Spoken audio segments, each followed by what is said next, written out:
It was summer 2014. Ebola was terrifying the world, and Emory University Hospital admitted the first Ebola patients in the United States. The courageous team of doctors and nurses miraculously saved the lives of all 4 of their patients. Fast forward to December 2019. That same team was watching Wuhan, China, and worrying.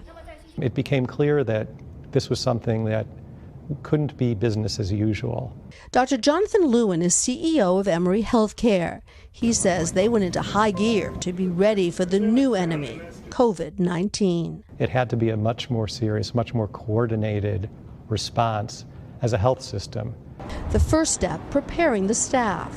Everyone on the front lines, the doctors, the nurses, every tech, got trained on how to protect themselves, how to use the PPE they had on hand in very particular ways they had learned from Ebola.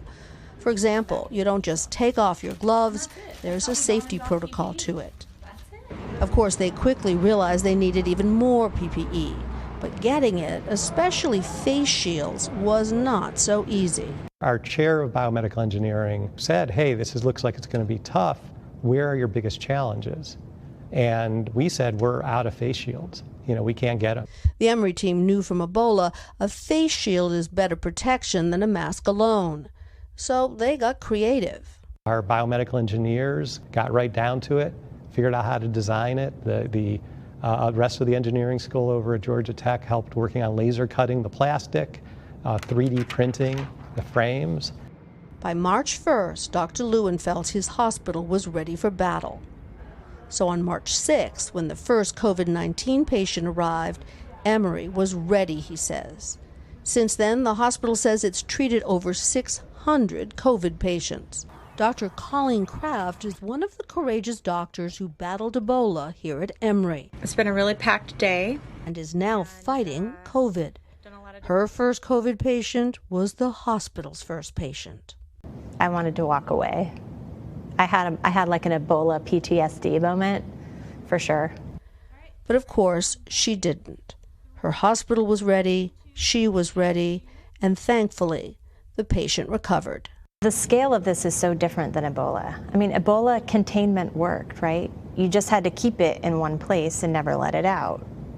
This has community transmission. We can't link all the cases to where they started. And so if that is the case, then that makes everything suspect and everything we touch suspect.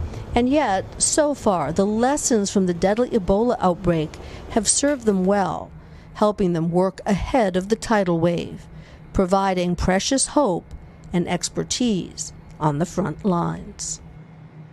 So the folks at Emory would be the first to say that the peak has not hit them yet. It's expected in a couple of weeks, and they're still trying to keep ahead of that curve. They believe they will. And, an interesting note, they said that their top 6 department heads were never allowed to be in the same room for months now because they didn't want, if one person got it, they didn't want to spread it. So this was a hospital that was really prepared.